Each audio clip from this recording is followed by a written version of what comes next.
Um, I used to be a professional skier, and at some point realized I didn't want to do that the rest of my life, and so started researching where I wanted to go next. And it's like, well, what do you like to do? I don't know, I like to move. What do you want to do? I don't know, what do you like to do? I like to move. So this was in the spring of 1976. I came down to the University of Utah Dance Building and looked on the bulletin board, and there was an advertisement for a workshop. It was called the Colorado Movement Workshop, that happened in Silver Cliff, Colorado that summer, July or August probably. And what year is this? 1976. 1976. And the three teachers are well-known dancers. They are actually all dead now. John Rowland, Nancy Topp, and Marcia Paladin, and they were all students of Barbara Clark. Barbara Clark, who carried on the work of Mabel Todd, and most people have heard of Mabel Todd by now. But anyway, at some point, it was great. It was dancing. I'd never danced before. It was in this little town with a big old, like a community hall, dance space, and then at night we cooked our meals and ate our meals together. We had like 2 or 3 small dwellings, and we talk about movement. And sometime in there, both the Alexander got mentioned and a position of mechanical advantage. And man, did my ears perk up. Woo! And so that was 1976, and I think in that summer I probably took a lesson or two in Boulder after this workshop. It was Naropa's first or second summer, and I was always on the lookout for Alexander teachers. And I took a couple lessons in Boulder. A couple of years later, a friend of mine, a dancer at the university, had a boyfriend who was a trainee in San Francisco. And she said, Marjean, somebody's coming in town, there's something you ought to know about. And that was this man, Joseph Artsy, I've told you about, the Danish McDonald trained teacher. And I don't think my experience with him, I think later a McDonald trained teacher, I had the experience of laughing and crying at the same time while experiencing a turn. But anyway, that was 1976, and planted this seed, and meanwhile my life was taking other directions. I got involved in this wholesale and natural food business that really ran my life. And it wasn't until 1986 I'd been going to workshops in Lincoln, Nebraska with Marge Barstow. Whenever I traveled, I would take an Alexander lesson. And then in 1986, I went to a workshop in Ojai, California, and met Frank Ottewell, who ran the training school in San Francisco. And that was also the year I turned 40. And I thought, oh my God, I've wanted to do this work for 10 years. And, that was 1/4 of my life. It was like, better get going. And I was still involved in this business. I was a partner and an important employee, office manager, a lot of other things. And I told my partner, I've got to do this. And we figured out a way where I could commute to California and train and come home and work, and go back and forth. And it was commuting by plane. I think at first I did drive a few times, but it's not an easy drive. I'll mention that in 1977, 78, somewhere, in going to workshops with Marge Barstow, she would do a month long. In the summer I would go for a week of that.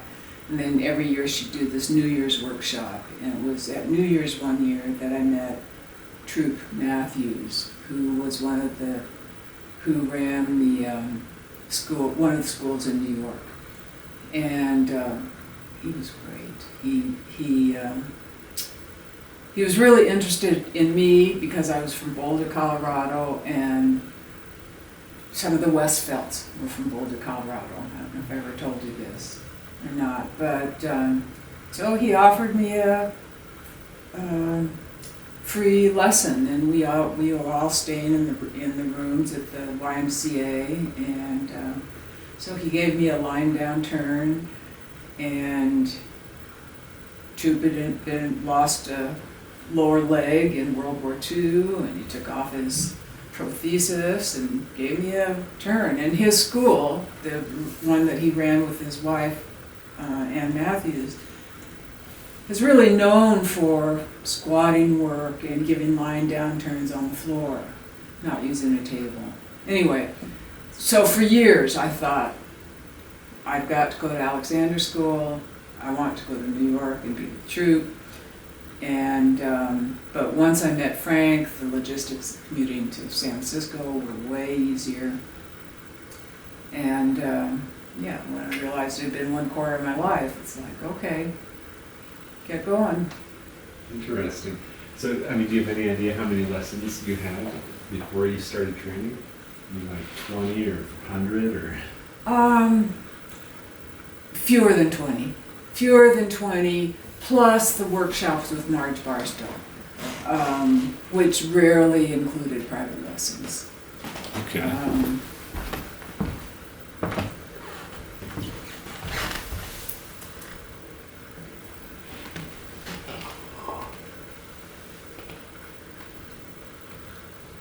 Okay, everything's going well. The next question is,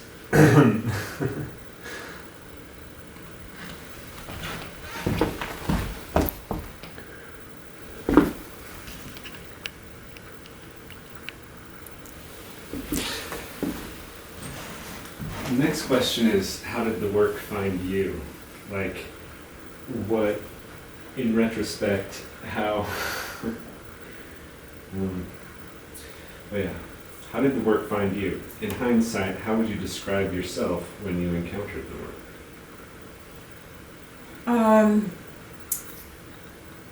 Okay, interesting question. Have to think about that. I will say that when I was in college in the late 60s, I took a philosophy of education class, and the teacher of this class was enamored with John Dewey. And in retrospect, I think if I had read more closely some of the required reading for that class, I would have heard John Dewey's belief in empirical education, that you must experience it to understand it. And so in retrospect, as we see the circle of things, I think the work found me way back then, but I didn't realize it until 10 years later. I don't know, don't you think Marcia Paladin saying position of mechanical advantage, isn't that the work finding me? Well, I think what I meant by that is, what were you like when you found the work? Like, I assume that it like changed your. As small as I could be. Yeah, like how did the work find you when you started? You know, Oh, how was I? I was being as small as I could be, because that's what I wanted to wear, those size 5 clothes. Typical of women, I think, especially women, especially in my generation. So pretty goes together, pretty wiry, tight. And then as I learned that was detrimental, that 1 extra pound of fat would just blob out on my middle because I was squeezing myself together so much, it wasn't not really a good idea. I could weigh more and be bigger but appear more slender. And no, we're always worried about our appearance. Interesting. Yeah. So, I think I'm going to skip this question, the big question, just right now. What is the Alexander technique? And I'm going to ask you what you do when you're working on someone. Like, what do you do while you're techniquing?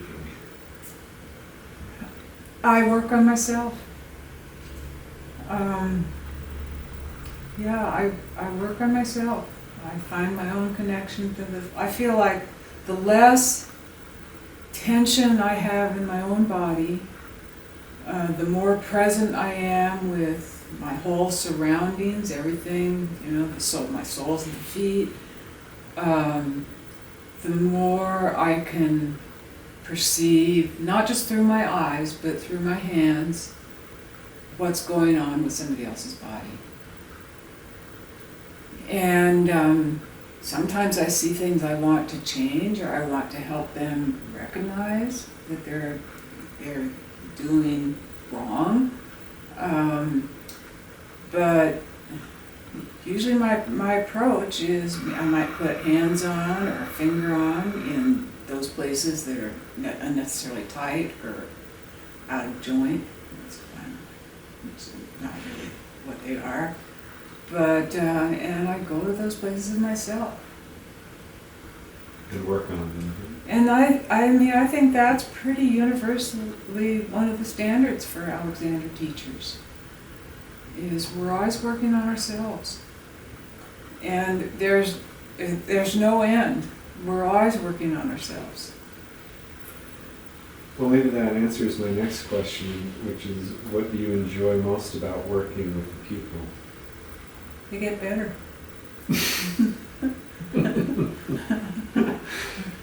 Okay, that's a good one.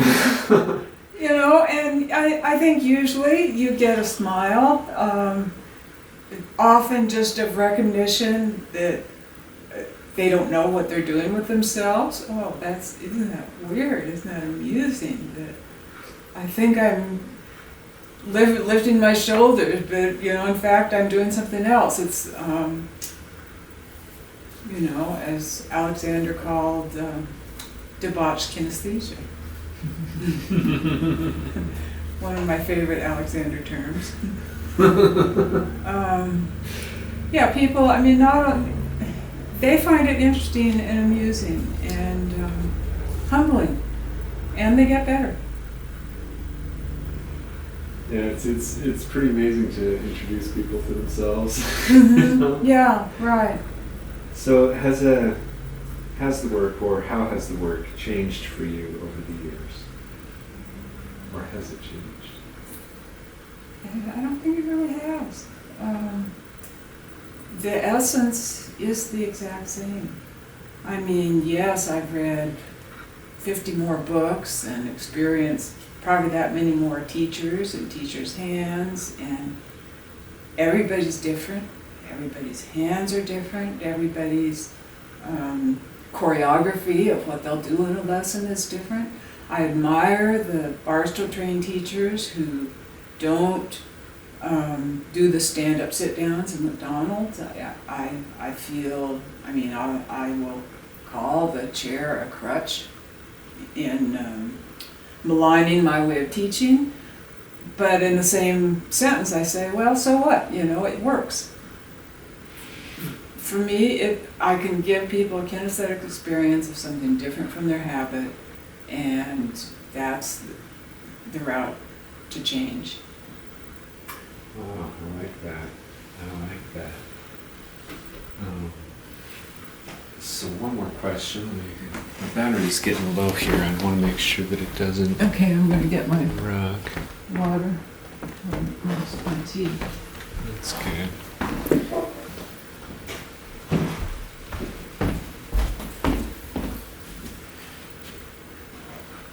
So there's kind of going to be two versions of this. The short one's going to be for the public, and then I'm going to make a slightly longer cut made for Alexander teachers specifically. Yeah. So this is the last question on the first cut. What 2 cents would you offer someone considering a series of lessons? It'll be fun. It'll be weird.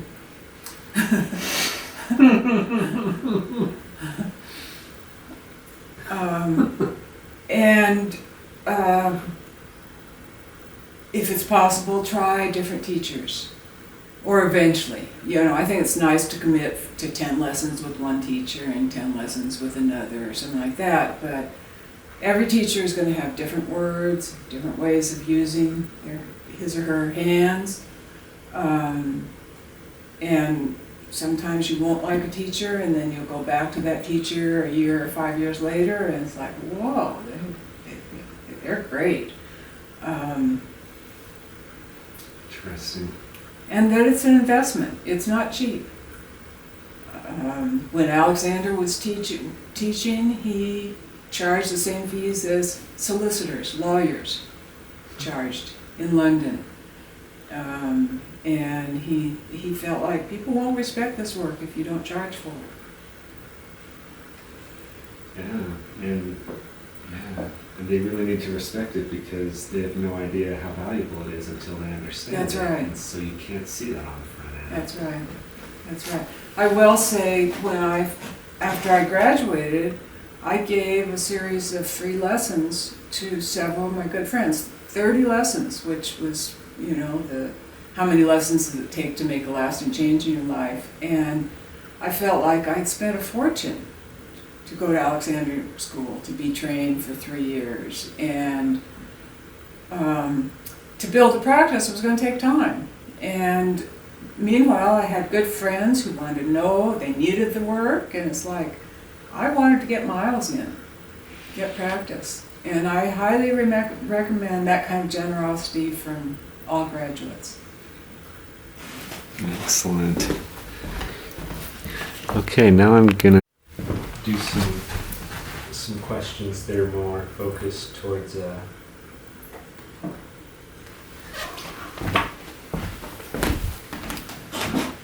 trainees. I think it's Okay, but I think that last remark was more like toward a trainee, don't you?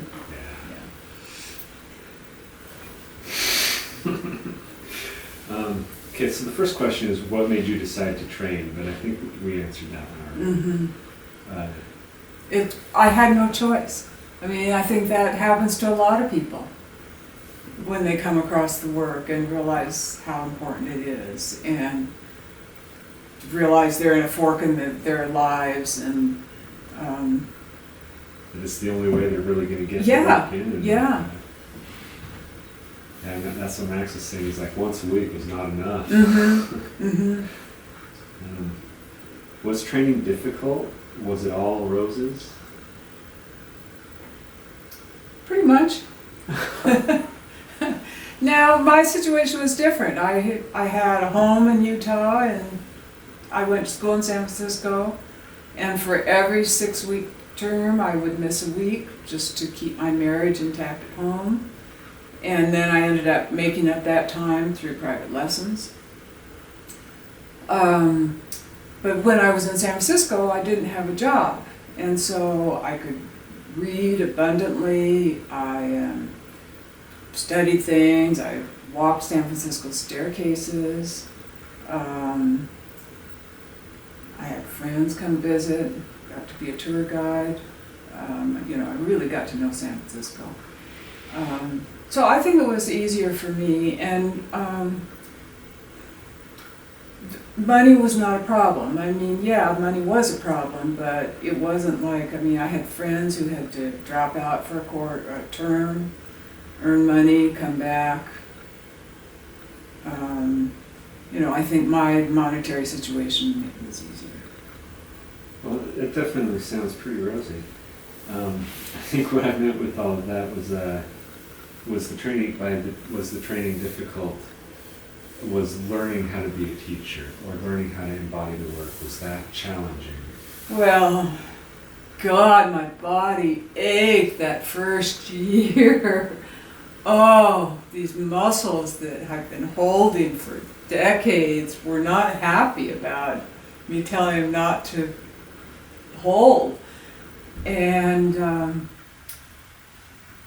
I would lie down at night to try to go to sleep and couldn't go to sleep, and finally I would say, all right, now, so you can do your thing.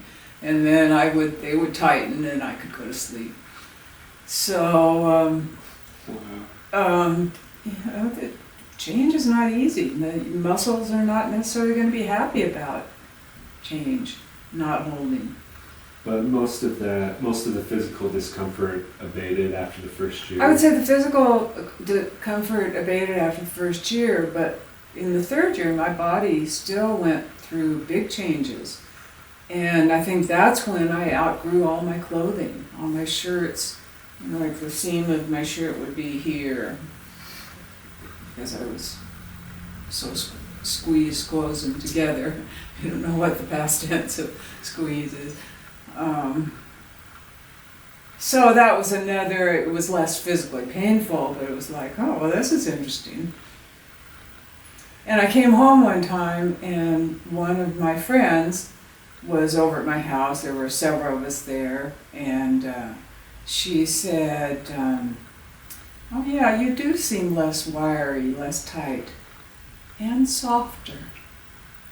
And I think it's true. Wow.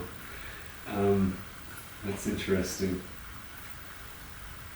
Were there psychological difficulties associated with learning? I don't think so, really. I mean, I think I was so ready for it. I mean, I think for a lot of people there are. Change is not easy.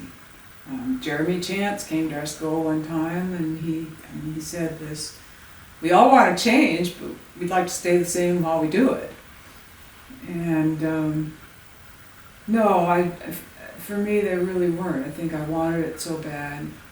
And you asked how about training to be a teacher. They didn't so much.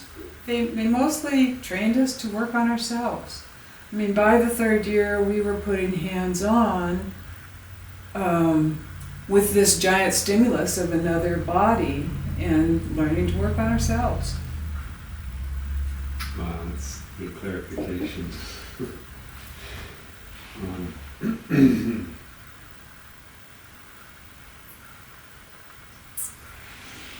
Ooh. I think I need to change my camera battery because it's getting low, and these next couple questions. With all the lineages. Well, I think it's an interesting question. Yeah, I think you do.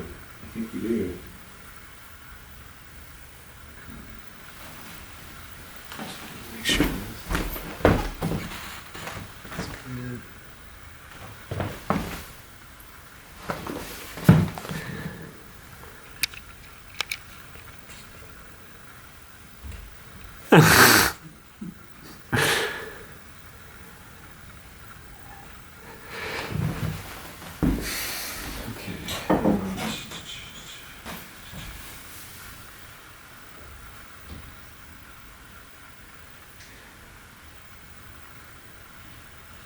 Yeah, I'm just going to... Do you identify with a particular lineage of the technique? Perhaps, how intact do you see the work as being? Some people say Alexander was the only person who ever taught the Alexander technique, and other people say we all only teach one thing. What's the state of the integrity of the work at this point, in your opinion? I'll go with the latter. I think we all teach the same thing. And we use different words and different ways of relating. I mean, people now teach it on Skype, which baffles me in a way, but the very first step in the Alexander technique is teaching people to become aware of what their habits are. And you can definitely do that on Skype. Don't you see? Before you hum, you're doing this. You know, people can definitely see that.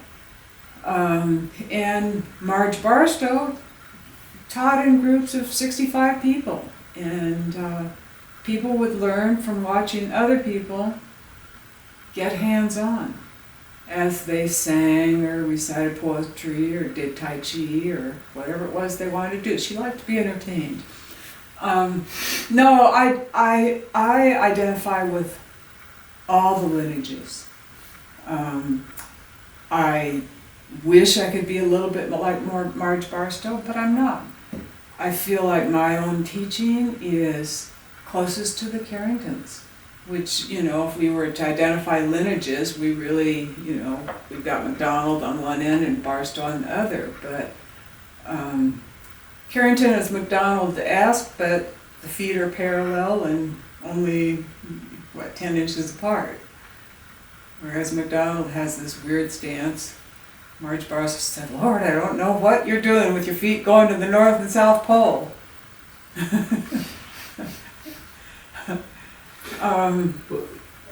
Okay, I'm curious, what is your opinion of the state of the technique in a more general sense? Like, why don't we hear "I'm going to Alexander" like we hear "I'm going to yoga" Or Pilates. I think it's because it's so subtle. It's hard to advertise. Change is hard. It's not cheap. It takes awareness. Marge Barstow used to always say you must engage their thinking. A lot of people just want to be fixed. They don't want to have to think about it.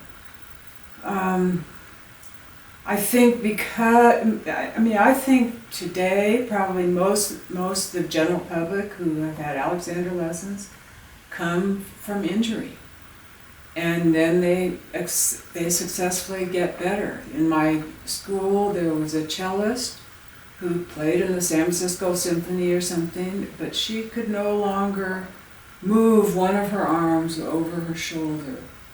And it was probably 2.5 years into her training before she could do that. But a lot of musicians get repetitive stress injuries.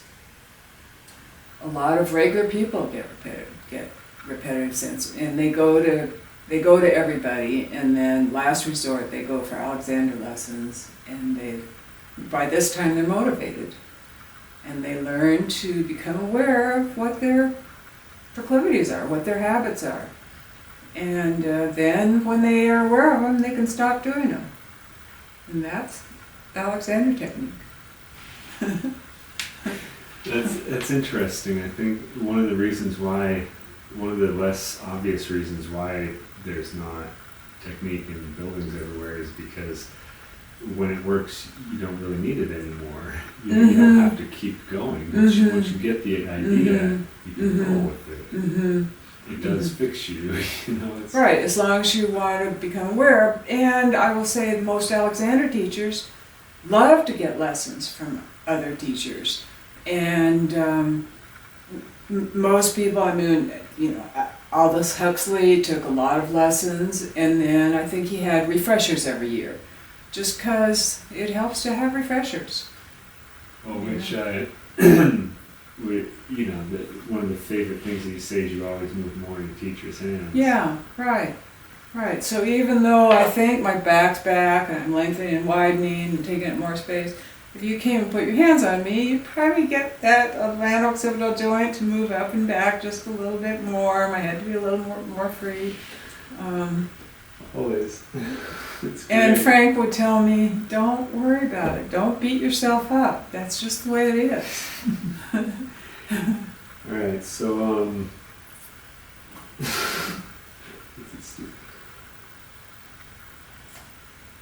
which do you prefer, inhibition or direction? It's a joke. Yeah, okay. I think, isn't inhibition the seed of the whole thing? Learning not to do your habit. And I think we always want to be thinking expansion. Yeah. So have you found anything else in your life that contains the same ideas as the work? Like a sport or a religion or a form of exercise? Well, Aikido, definitely. Yeah. Tango, definitely. Anything physical, really. A walk around the block, and you can pay attention to the Alexander principles, and how you're using yourself. Yeah, I think it seems like the Alexander the technique is so different. but it can't be the only thing like itself. You know, like I would say that the only thing that really promotes the principles as actively is maybe Zen. You know, they talk a lot about inhibition and awareness and stuff, but really, like, Alexander seems really unique to me. Mm-hmm. Like, Tango, it doesn't tackle it straight in the face like Alexander does. No. You know? I mean, this thing of inhibition is useful in Tango, but it's not how it's taught and not how people learn. Aikido has this principle of extending ki, and that works with Alexander's directions, and really you're expanding everywhere. But no, I think this idea of inhibition is really what differentiates the Alexander technique from all other mind-body modalities. And, well, you've got Zen and Vipassana meditation, and they're really about stilling the mind, which in a way is a kind of inhibition of stopping the chatter. Vipassana kind of gives you a mantra by going through your body and paying attention to your big toe and the inside line of your big toe and the sole of your foot, and just, more and more smaller parts of your body, and bringing awareness to parts of your body. It's really good, it's really valid, it's rejuvenating, it feels great. But I think it's all about bringing that awareness into your daily life. And I feel that about meditation too. It's not about just sitting, it's about being able to be that present in the moment while you wash the dishes. Mm-hmm. And the Alexander technique, you can practice everything, no matter what you're doing. You can practice non-doing. Work on yourself everywhere. Yeah, yeah. Okay, I think the last question, which you've answered to some degree. What advice would you give young/new teachers at the work? Graduates, recent graduates. Recent graduates. Get miles in. I mean, I did say that. I said how I had given a free series of lessons to several of my friends, just because it was so important that I got practicing. And Bob Britton told me, he said, give them long turns. Don't watch the clock. Be generous. We've had the great privilege of learning this work. Now don't hoard it.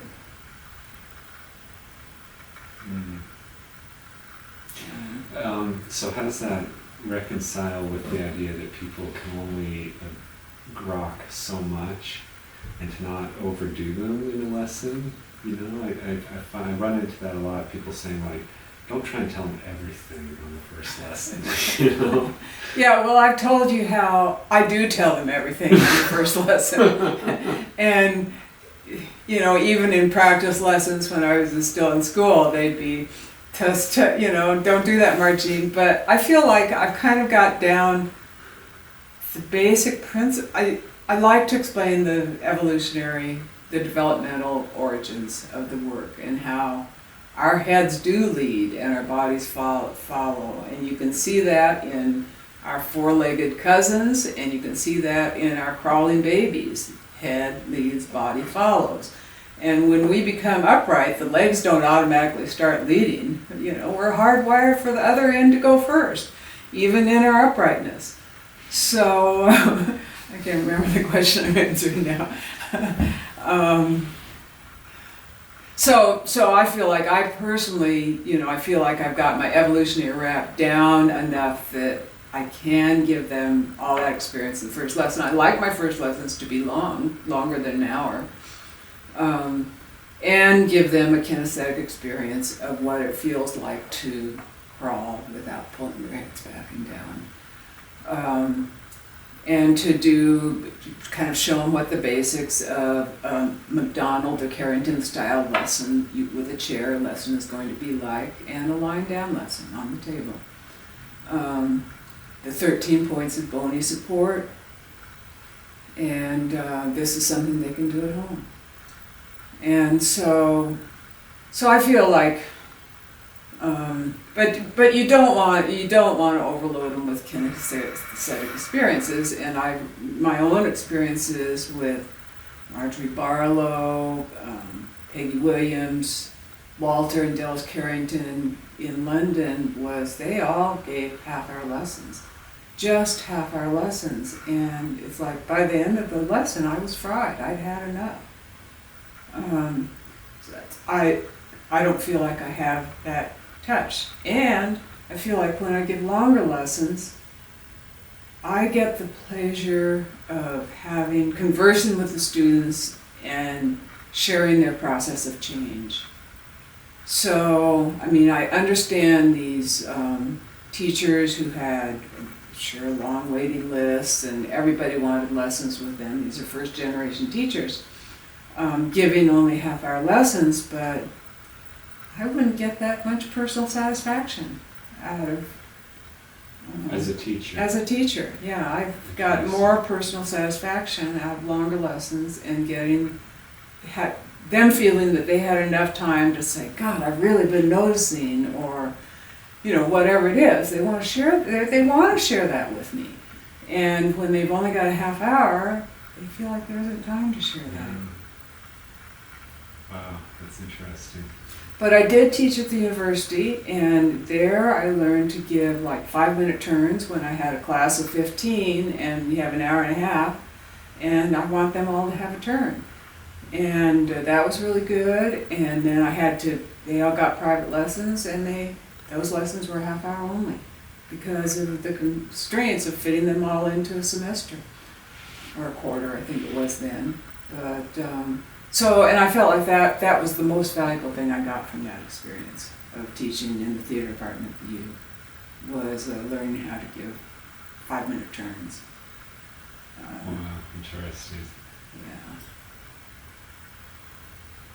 So I think, as far as advice to a newly trained student, I think to just consider what they want their practice to be like.